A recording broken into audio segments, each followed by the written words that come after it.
위에 말씀하시기를 주께서는 제사와 예물과 번제와 속죄제는 원하지도 아니하고 기뻐하지도 아니하신다 하셨고 이는 다 율법을 따라 드리는 것이라.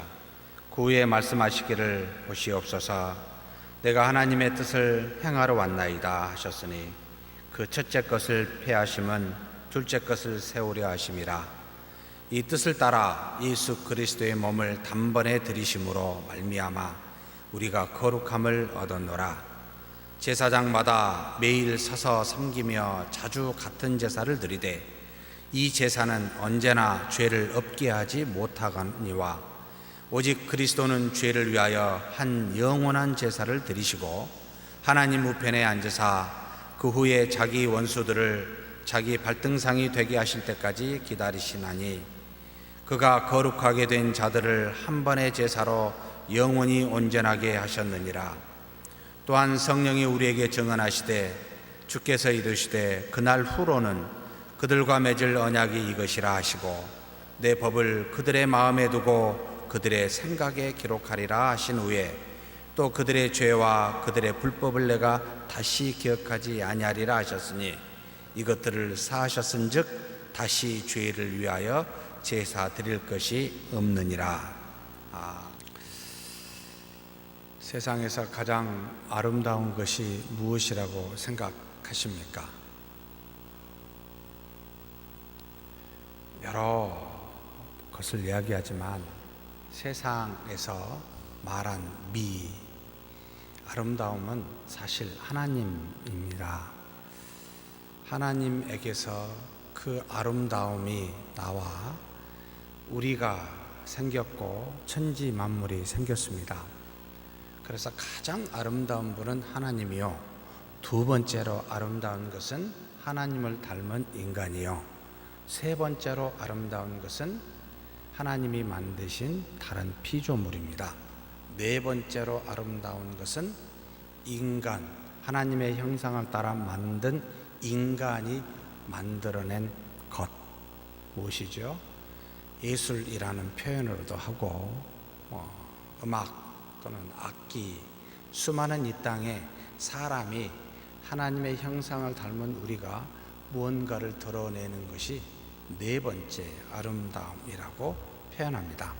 그렇다면 있는 그대로 하나님이 만드신 것이 아름다울까요? 우리가 무언가를 만든 것이 더 아름다울까요? 라고 묻는다면 여러분, 무엇이 더 아름답겠습니까? 아시지요? 가급적 손대지 마십시오. 가급적 인위적으로 가공하지 마십시오. 우리 안에 계신 하나님의 역사를 있는 대로 드러내심이 좋습니다. 뭔가를 자꾸 인위적으로 첨가하면 할수록 하나님의 아름다움이 오히려 훼손이 됩니다. 첨가하거나 빼는 일이 없는 것이 있는 그대로. 그래서 사람 중에, 사람의 표현 중에 가장 아름다운 장면을 여러분 뭐라고 보이십니까? 아름답게 화장한 어떤 사람이 아름다울까요? 있는 그대로가 더 아름다울까요? 있는 그대로를 표현하고 있는 어린아이의 모습이, 그리고 있는 그대로를, 그 사랑을 드러내고 있는 엄마가 아이를 안고 젖주는 모습이, 그리고 일상에서 있는 그대로 드러내고 있는, 일하고 있는 모습이 참 아름답습니다. 근데 거기다가 뭘 가공하면 그게 흩어집니다. 교회의 일도 마찬가지입니다. 여러분, 인위적으로 첨가하지 마십시오. 냄새납니다. 그대로 그냥 드러내도록 하심이 가장 좋습니다. 그래서 있는 그대로 드러내도록 하는 것을 우리는 뭐라고 표현하냐면 영광이라고 합니다. 하나님이 우리 안에 계시면 그 하나님이 있는 그대로를 우리를 통해 드러내시길 원하는데 자꾸 내 생각으로 뭔가를 여러분 조미료를 치듯이 가미하면 오히려 훼손됩니다. 그대로를 따라가 보십시오. 이게 어린아이의 모습, 그래서 천국은 누구의 것이라고요? 어린아이와 같은 자들의 모습이, 여러분 천국이라는 걸 교훈을 명심하셔야 됩니다. 오늘 그래서 천국과 낙원, 지옥과 연옥에 대해서 한번 정리하고 넘어갔으면 좋겠다라는 생각이 듭니다. 다시는 이걸 가지고 논의가 안 됐으면 좋겠습니다. 제가 정확하게 표현해 드리겠습니다. 천국과 낙원이라는 두 단어와 지옥과 연옥이라는 두 단어는 가톨릭 때문에 굉장히 문제가 되어 왔습니다. 신약 성경에 천국이라는 단어는 37번 나오고 낙원이라는 단어는 딱 3번 나옵니다. 그래서 천국, 낙원을 도합하여 신약 성경에는 40번이 나오고 지옥은 통틀어서 13번이 나오고 연옥이라는 말은 아예 나오지 않습니다. 그러면 성경에 있는 그 원어를 가지고만 살펴보겠습니다. 자, 낙원이라고 말한 3번밖에 없고 천국이라고 말하는 것은 37번이 나와 있는데, 낙원은 원어로 파라다이소라는 표현을 씁니다. 파라다이스, 영어로 그리 표현되어 있죠. 헬라에서 여러분 본따온 영어가 파라다이스 이런 표현을 쓰고 있습니다. 파라다이소라는 이 말은 원래 옛날에 페르시아의 아주 아름다운 정원을 지칭하여서 쓰여졌던 용어입니다. 그래서 예수님 당시에 파라다이소스라고 표현하는 이것은 그들이 생각할 때 세상에서 가장 아름다운 곳이라는 의미를 담고 그렇게 사용했었습니다. 그래서 이것을 성경에 딱 3번을 썼는데 누가복음 24장 43절입니다. 정확하게 가서 한번 읽어보셨으면 좋겠습니다, 집에서. 그 다음에 고린도후서 12장 4절 말씀입니다. 그리고 요한계시록 2장 7절 말씀, 총 3번에 걸쳐서 낙원이라, 파라다이손, 파라다이소스의 형용사 형태 또는 명사 형태로 쓰고 있습니다. 이것은 누가복음 23장 43절의 말은 예수께서 이르시되 내가 진실로 내게 이르노니 오늘 내가 나와 함께 낙원에 있으리라. 누구에게? 예수님께서 십자가에 못 박히실 때 강도, 옆에 있는 강도에게 이야기했죠. 오늘 내가 낙원에 있으리라. 이 세상이 아니라, 정말 고통과 고난 있는 세상이 아니라 세상에 가장 아름다운 곳이 있으리라 라고 하는, 그래서 이 말을 어떻게 해석이 되기도 하냐면 너의 영혼이 낙원에 있을 것이다. 육체는 이 땅에 죽어서, 그래서 마치 영혼만 낙원에 가는 듯이 해석이 되어지는 그런 의도 또는 그렇게 이해되어지는 경향을 갖고 있습니다. 그러면 두 번째, 고린도후서 12장 4절은 바울이 자신의 경험한 바를 표현하고 있습니다. 그가 낙원으로 이끌려가서 말로 표현할 수 없는 말을 들었으니 사람이 가히 이르지 못할 말이로다. 여기도 파라다이소스라는 말을 썼는데, 그가 하나님께서 자신을 낙원으로 이끌려가서 무언가 표현할 수 없을 그런 말을 듣고 그렇게 봤다는 겁니다.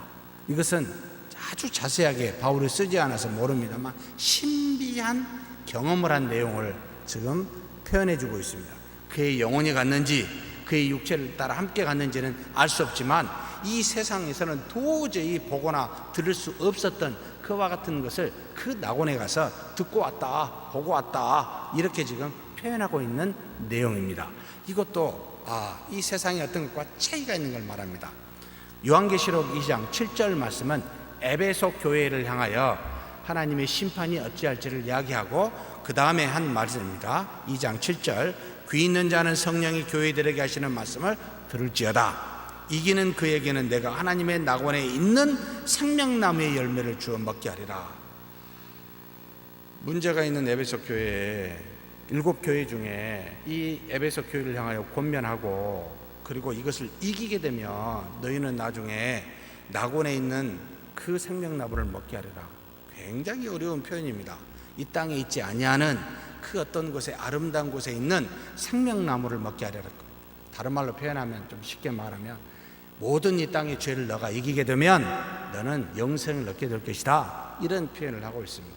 이 세 말 가지고 우리가 죽어서 하나님 나라에 갔는데 우리 몸이 부활하기 전에 하나님의 나라에서 우리의 영이 있는 곳을 낙원이라 표현하고, 나중에 재림한 뒤에 하나님의 나라에서 몸과 영이 함께 있는 그것을 천국이라 라고 표현할 만한 근거가 전혀 없습니다. 그래서 그렇게 이해를 안 해야 됩니다. 우리 개혁주의 신학에서 이 부분을 좀 정리를 해놨는데, 이것을 카톨릭 신학과 같이 카톨릭은 이걸 분리를 합니다. 정확하게 영이 아직은 낙원에 있거나 연옥에서 기도를 하게 되면 죽은 자도 연옥에서 나중에 지옥 가지 아니하고 하나님 나라에 갈 수 있다고. 그래서 심판, 최후의 심판 전까지는 우리가 죽은 자를 위해서 기도를 해야 된다고. 하나님 나라에 가기 전에 무려 4군데의 장소가 있다. 연옥과 천국이 있고, 아니 낙원과 천국이 있고 연옥과 지옥이 있다. 이렇게 그렇게 불리는 그와 같은 해석을 그대로 언제부터 개신교가 이것을 따라왔는지 이렇게 해석하는 부류가 있습니다. 특별히 한국은 왜 이런 말이 나왔냐면, 영에 대한 무교의 영향이 너무 강하기 때문에 카톨릭적 신학을 갖지 않더라도 우리의 영이 죽기 이전에 또는 죽고 난 다음에 무교에서 영의 세계를 알고 있는 우리의 문화적 해석 때문에 나중에 최후의 재림 이후에 있을 나라 이전에 무언가 영원히 거처할 장소가 있다라고 이렇게 생각해 하는, 그래서 낙원과 천국을 다르게 분리를 했습니다. 그래서 낙원을 그렇게 해석하게 됩니다. 그런데 그러면 천국에 대해서 37번입니다. 놀랍게도 천국은 마태복음에서만 36번이 나오고, 그리고 디모데후서, 바울이 쓴 디모데후서에 딱 한 번이 나옵니다. 마태가 굉장히 많은 천국을 썼습니다. 모든 천국은 정확하게 바실레이아, 호바실레이아, 토 호라논은 하늘들의 바실레이아는 나라를 말합니다. 하늘들의 나라가 원래 원어 해석인데, 이걸 그냥 천국이라고, 하늘의 나라라고 이렇게 불러서 천국으로 우리 한글 성경에 번역이 되어 있습니다. 그러면 이 뜻은 무엇을 말합니까? 하나만 보겠습니다. 마태복음 3장 2절, 회개하라 천국이 가까이 왔느니라 하였으니, 자, 여기서는 회개하라, 낙원이 가까이 왔느니라 말을 하지 않고 천국이 가까이 왔느니라라고 말합니다. 자, 천국은 바실레이아라는 나라라는 말을 써서 누군가에 의해 통치되는 나라를 염두에 두고 쓰고 있는, 조금은 그냥 일상적인 낙원이라는 표현보다 굉장히 격식 있는, 상당히 의미 있는 의도를 가지고 쓰는 용어입니다. 바실레이아라고 하는 나라는 누군가에 의해서 다스려지는 하나의 조직된 그와 같은 체계가 있는 나라를 말합니다. 이 말은 예수 그리스도가 다스릴 그 어떤 나라를 염두에 두고 쓰고 있는 용어입니다. 그래서 천국은 그냥 일반적으로 우리가 좋은 정원과 같은 파라다이소라고 하는 이와 같은 것이 아니라 조금 더 정확하게 예수 그리스도의 통치되는 그와 같은 조직된 그 어떤 시스템을 갖고 있는 그런 장소를 의미할 때 천국을 쓰고 있습니다. 마태는 정확하게 그 의도를 가지고 예수 그리스도에 의해서 통치되는 나라를 생각하고 전부 다 무려 36번을 이 마태가 그 천국이라는 용어를 쓰고 있습니다. 그렇다면 바울이 딱 한 번 쓰고 있는 디모데후서 같이 한번 보겠습니다. 제가 읽겠습니다. 주께서 나를 모든 악한 일에서 건져내시고 또 그의 천국에 들어가도록 구원하시리니 그에게 영광이 세세 무궁토록 있을지어다.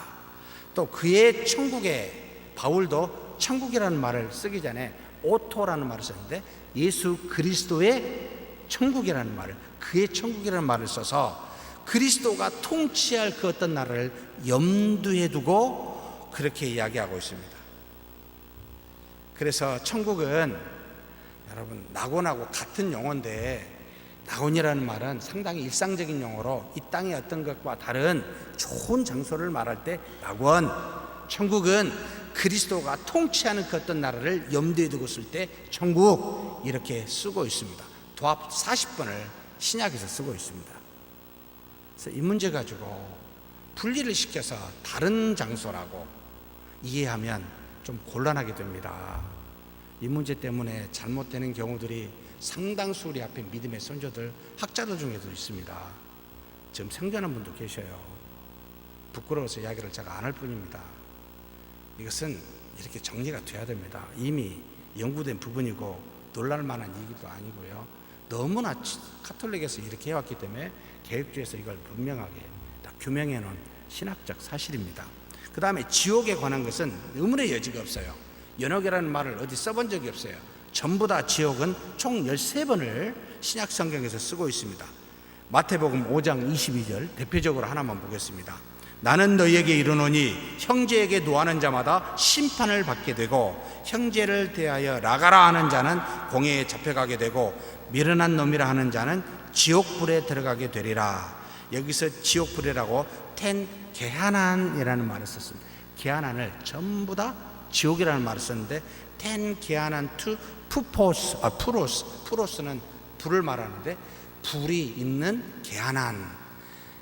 게하난은 정확하게 말하면 이스라엘의 흰놈 골짜기를 당시 지칭하는 용어입니다. 흰놈 골짜기. 이 흰놈 골짜기는 가룟 유다가 목을 맨 장소이기도 하고 가장 먼저는 에레미야에서 처음에 나타나는데 31장 40절에 시체와 기름의 채의 저지의 평화 계곡에 있는 그와 같은 장소를 에레미야가 먼저 알림으로 그렇게 점점 확대되기 시작합니다. 유다의 아스왕 시대 때는 이곳에다가 바알의 우상을 만들어 놓기도 했고 그곳에 분향했고 많은 유다 사람들이 이곳에 암몬 족속의 신 몰렉이라는 산당을 만들어서 숭배하기도 했습니다. 그래서 그곳에서 몰렉은 여러분 굉장히 사악한 종교인데 자신의 자식을 거기서 죽여서 우상에게 바치는 일, 이와 같은 것을 이 게하난 흰놈 골짜기에서 자행이 되었어요.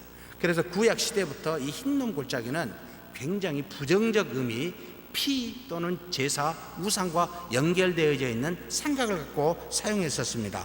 특별히 거기에 이방인의 무덤, 예수님 당시, 그리고 모든 번제를 드렸던 그 죄를 갖다가 죄를 버리는 소각장으로도 쓰여진 것이 바로 이 흰놈의 골짜기입니다. 특별히 예루살렘에서 여러분 모든 죄를 지은 사람을 돌로 쳐 죽일 때도 어디로 데려갔냐면 이 흰놈 골짜기였습니다. 그래서 항상 흰놈 골짜기는 쓰레기장 또는 이방인이나 병들어 또는 문둥병자들이 죽어서 묻히는 곳 또는 종교적인 재판으로 죽여서 피를 흘리는 곳, 이곳이 전부 다 흰놈 골짜기입니다. 예루살렘의 남서쪽에 위치하고 있습니다. 굉장히 가까워요. 지금은 아름답게 돼 있다고 나와 있습니다만 옛날에는 그와 같은 게하난 또는 흰놈 골짜기라는 것으로 지옥을 상징해서 항상 이 신약 성경에서 사용을 했습니다. 그래서 게하난이라는 말을 쓰고 있는 이곳을 여러분 지옥을 무엇으로 표현할 수가 없어서 당시에 가장 더러운 곳, 죽음이 있는 곳, 불이 있는 곳, 쓰레기 같은 곳, 그것을 생각하여 그 게하난 이름으로 상징적인 지옥을 대신해서 사용했다라는 겁니다. 그래서 이 용어 외에는 아무것도 없어요. 딱 한 군데만 용어가 베드로후서 2장 4절 말씀입니다. 하나님이 범죄한 천사들을 용서하지 아니하시고 지옥에 던져 어두운 구덩이에 두어 심판 때까지 지키게 하셨으니, 이 지옥이라는 말을 게하난으로 처음으로 쓰지 않았습니다. 베드로가 뭐라고 썼냐면 사이라이스 조프라는 헬라어로 썼습니다. 사이라이스는 사슬, 조프는 어둠이라는 뜻입니다. 어둠의 사슬이 있는 곳, 이것을 우리 한글로는 그냥 지옥이라고 표명을 했습니다. 사람이 지옥을 상상할 때 어두운 곳, 어둠이 계속 쌓여 그 어둠을 헤어날 수 없는 곳, 이곳을 지옥이라고 생각해서 베드로가 그와 같은 표현을 쓰고 있습니다. 쓰레기 소각장, 피해, 죽음, 어둠, 이와 같은 것을 지옥이라고 신약 성경에 사용하고 있다. 이것은 유다서 1장 6절에도 동일하게 표현합니다. 또 자기 주의를 지키지 아니하고 자기 초소를 떠난 천사들을 큰 날의 심판까지 영원한 결박으로 흑암에 가두셨으며, 베드로후서는 한글로 지옥이라고 해놨고요, 유다서 1장 6절에서는 영원한 결박으로 흑암에 조프를 이렇게 써놨습니다. 여기도 지옥이라고 써도 무방합니다만 해석을 하나는 지옥으로 하나는 영원한 결박이 있는 흑암이라고 이렇게 번역을 해놨습니다. 제가 이렇게 말씀드린 이유는 지옥은 이 한 가지로밖에 표현되어 있지 않습니다. 개안한 또는 어둠에 사슬이 있는 곳, 이곳이 지옥이다. 다른 뭐가 없어요. 잠시 우리 영혼이 지옥 가기 전에 머물러 있는 영역이라고 성경 어디에도 없습니다. 그래서 최후의 심판 전까지 우리의 영이 어디에 있을까라고 상상하지 않으셔야 됩니다. 우리의 영이 말 그대로 하나님의 나라에 있든지 나중에 재림하여 다시 가게 되고, 부활한 몸을 가지고, 지옥도 마찬가지입니다. 영이 가 있든지 부활하여 다시 그곳으로 가게 됩니다. 또 다른 곳에 있어 가지 않는다라는 거, 이 정도로 정리를 좀 하셨으면 좋겠어요. 이해하셨죠? 한번 가셔서 전부 다 원어나 한번 다 말씀을 살펴보십시오. 전후좌우로 어떤 의미를 갖고 있는지 이미 너무나 쉽게 나와 있기 때문에 그리 어려운 건 아닙니다. 자, 오늘 그러면 히브리서로 돌아가겠습니다. 히브리서 10장 1절에 율법은 장차 올 좋은 일의 그림자요 참 형상이 아닙니다. 율법은 그림자입니다. 참 실체는 뒤에 오실 그리스도입니다. 해마다 드리는 제사는 제사로 나오는 자들을 온전케 할 수가 없었습니다. 그래서 매년 반복해서 드릴 수밖에 없었습니다. 그러나 제사들에는 해마다 죄를 기억나게 하는 것이 있어 그것이 은혜가 되긴 했습니다. 그러나 그 죄를 완벽하게 해결해 줄 수는 없었습니다.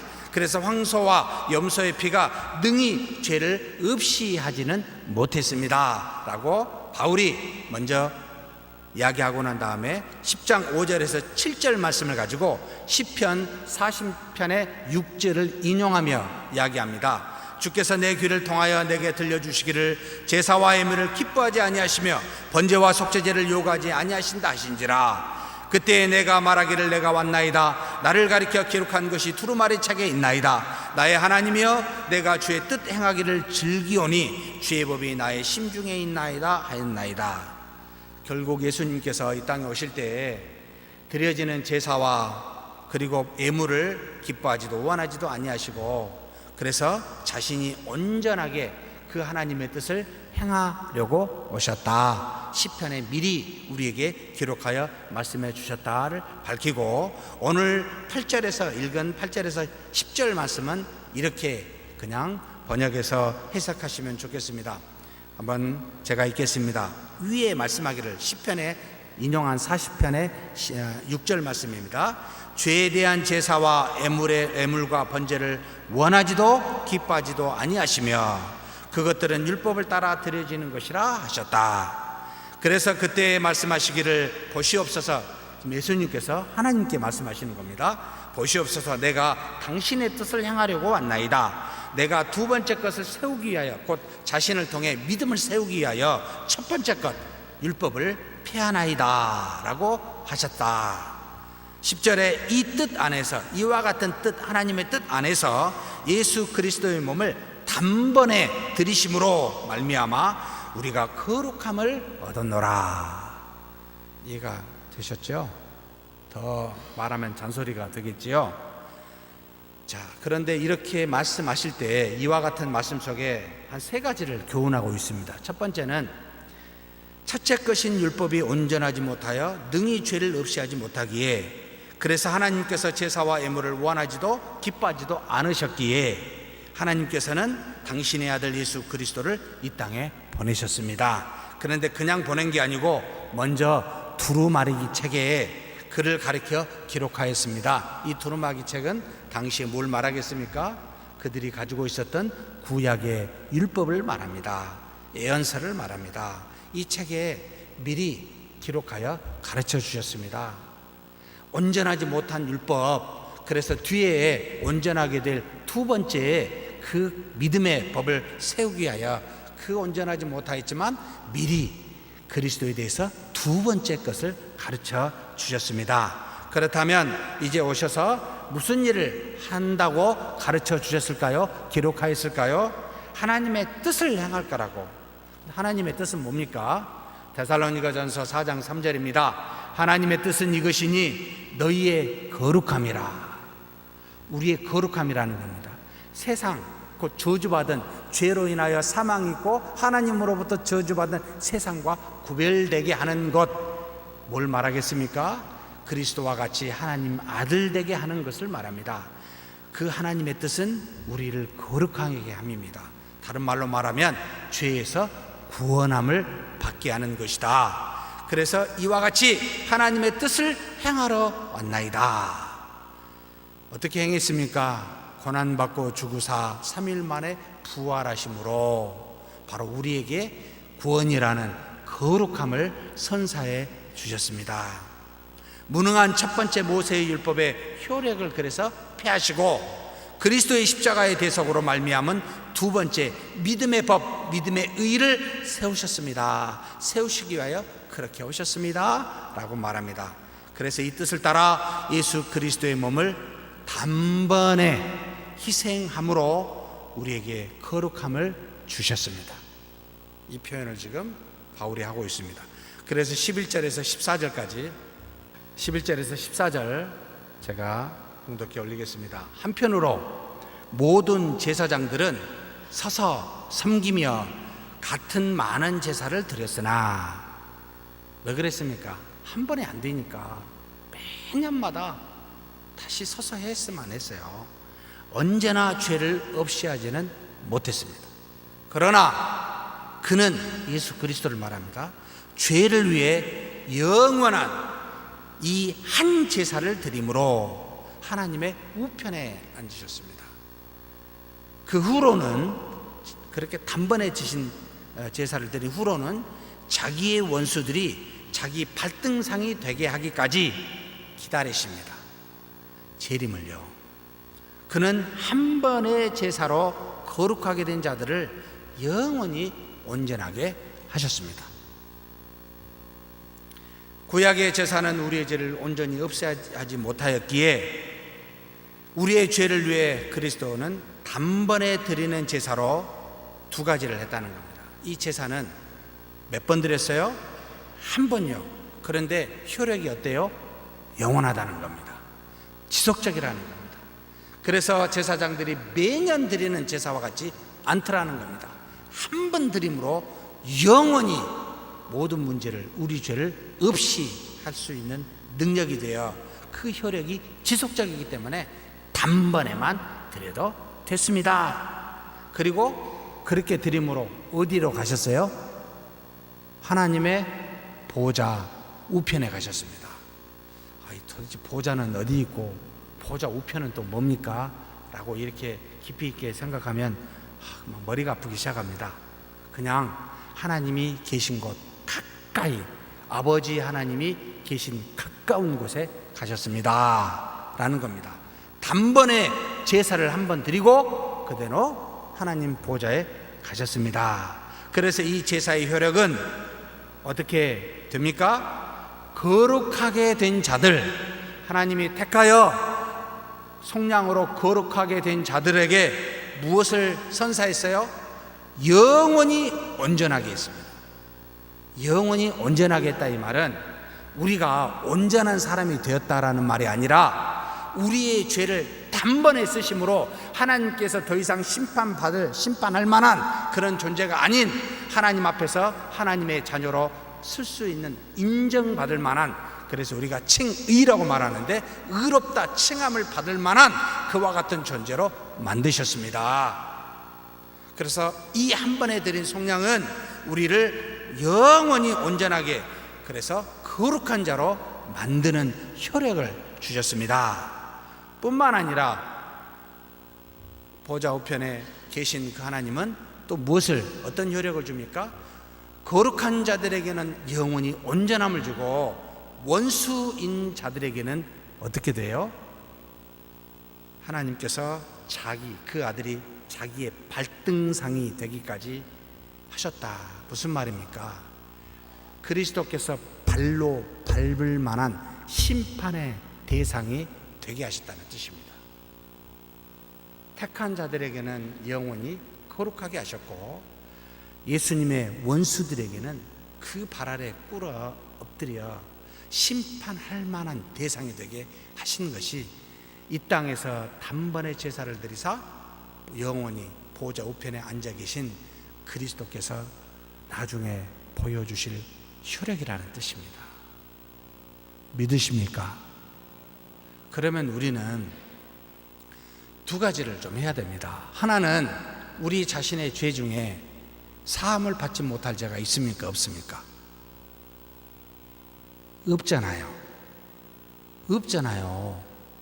그러면 지금 혹시 어떤 죄로 인하여 여러분 고난을 받고 있고 마음에 상처를 받고 있으면 어떻게 해야 됩니까? 여러분, 그리스도께서 단번에 이것을 용서하셨어요. 그럼 어떻게 해야죠? 우리 자신을 용서해야 돼요. 예? 이 죄에서 여러분 일어서야 됩니다.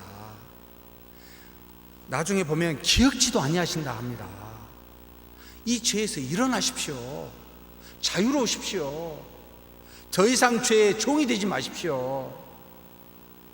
회개하여 나는 누구로부터 정죄함을 받을 이유가 없다. 그러니 이 죄에 더 이상 종이 되지 말자. 그리스도께서 주신 그 의를 가지고 믿음으로 살자. 죄를 얼마든지 이길 수가 있습니다.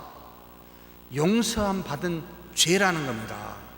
우리 자신에게 여러분 관대하십시오. 이걸 너무 관대해서 회개까지 안 하면 안 되고, 회개는 하시되 죄책감에 사로잡혀 고통하지 말라는 겁니다. 마음의 상처를 이것에 받았다고 이것에 얽매이지 말라는 뜻입니다. 왜 자꾸 옛날의 그 죄로 인하여 지금의 우리의 믿음이 흔들려야 합니까? 지금의 우리의 믿음이 옛 상처와 죄를 여러분 덮고도 남을 만한 은혜가 있지는 않습니까? 그런 존재라고 지금 가르쳐주고 있습니다. 두 번째는 상대에 대한 겁니다. 우리에게 여러분 상처를 주고 아픔을 준 사람에 대해서 하나님께서 그것을 용서하실까요? 안 하실까요? 용서하십니다. 우리도 긍휼히 여기고 여러분 너그러운 마음으로 관대하게 여기는 자세가 필요하다는 말입니다. 물론 우리 안에 계신 성령께서 그와 같이 잘못을 한 사람에게, 우리에게 여러분 그 죄에 대해서 생각나게 하고 깨닫게 하고 돌이키게 하는 은혜가 있습니다. 그분이 하십니다. 근데 우리가 용서를 못하면 어떻게 합니까? 엄청난 우리 죄를 사함을 받았는데 100데나리온 빚진 우리가 10,000달란트 빚졌던 우리를 용서해 주신 하나님 앞에서 100데나리온 빚진 다른 우리 형제 자매를 용서를 못한다는 게 말이 안 되잖아요. 용서할 수 있습니다, 여러분.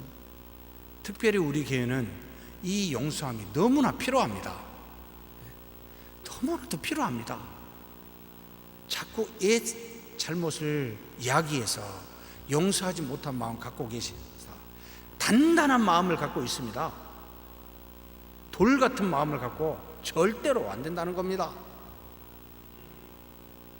하나님 안에서 안 되는 게 뭐가 있습니까? 우리 주 예수 그리스도가 단번에 드린 제사로 말미암아 모든 것이 사함을 받은 우리인데 왜 우리는 그와 같은 은혜를 받고서도 조그만 것을 이해를 못하고 받아주지 못한다는 겁니까? 아니잖아요. 이거 명심하셨으면 좋겠어요. 단번에 영원히 온전케 했습니다. 우리를 모두를요. 15절에서 18절, 원서들은 그냥 말 안 해도 되겠죠. 15절 18절에 성령이 우리에게 증언하사 말씀하시기를 주께서 이르시되 그날 후로는 그리스도께서 십자가에 죽으시고 모든 일을 이루신 후로는 그들과 맺을 언약의 이것이라. 그들은 누굽니까? 믿는 믿음의 자녀들, 거룩하게 입으심을 받은 자녀들과 맺은 언약이 이것입니다. 뭡니까? 굉장히 중요합니다. 내 법을 그들의 마음에 두고 그들의 생각에 기록하리라. 첫 번째입니다. 하나님의 법이 율법으로 돌과 글로 쓰여졌는데 이것을 우리 마음판에, 우리 기억 속에, 생각 속에 새기겠다. 그래서 여기에 다른 분이 아니라 성령이라는 말을 의도적으로 썼습니다. 성령께서 성경의 저자입니다. 모세의 율법을 쓴 저자이기도 합니다. 우리에게 마음속에, 마음과 생각 속에 여러분 기억하고 기록하겠다는 겁니다. 떠나지 않고. 정말 놀라운 은혜입니다. 성경의 말씀이 밖에 있는 게 아니고 안에 있겠다는 겁니다. 그들은 내 백성이, 그 다음 죄송합니다. 또 그들의 죄와 그들의 불법을 내가 다시 기억하지 아니라. 두 번째입니다. 절대 죄를 기억하지 않겠습니다. 마음속에, 기억 속에 말씀을 새기고, 그 다음에 두 번째로 우리 안에 어떤 죄도 불법도 기억하지 않겠다 이야기하고 있습니다. 세 번째입니다. 이것들을 사하셨은즉 다시 죄를 위하여 제사 드릴 것이 없느니라. 우리가 하나님 앞에서 우리 죄를 위하여 다시 제사 드릴 이유가 있습니까? 없습니까? 없습니다. 우리는 우리 죄를 위하여 제사 드리지 않습니다. 우리는 그저 우리 죄를 돌이키는 회개할 뿐입니다. 일어서서 다시 믿음으로 살도록 회개할 뿐입니다. 또다시 제사를 드릴 이유가 전혀 없습니다. 미사 드리지 않습니다. 제사 드리지 않습니다. 이 뜻입니다. 세 가지 은혜 기억합시다. 우리 마음판에 새겨진 말씀 항상 생각나게 합니다. 그리고 죄를 기억지도 아니하십니다. 더 이상의 제사를 필요치 않게 합니다. 성령이 우리에게 주신 은혜입니다. 그렇게 믿고 사는 저와 여러분이 되기를 주의 이름으로 축복합니다. 하나님 아버지 감사합니다.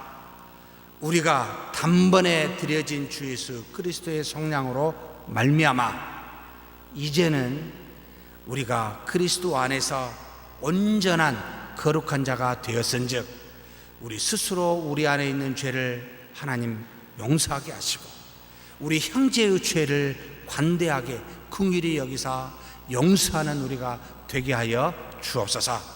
이제는 그리스도의 성령으로 말미암아 값없이 우리 안에 성령이 내주하심으로 마음과 생각에 기록한 말씀이 있사오니 그 말씀에 따라 순종케 도와주시고 우리 죄 다시는 기억지 아니하시는 하나님 앞에서 죄에서 자유를 누려 하나님께 영광 돌리며 말씀에 순종하며 살게 하시고 다시는 어떤 제사를 드리지 않고 하나님 앞에 우리 죄를 회개하는 우리 모두가 되게 하여 주시옵소서. 감사하고 우리 주 예수 그리스도의 이름으로 기도하옵나이다. 아멘.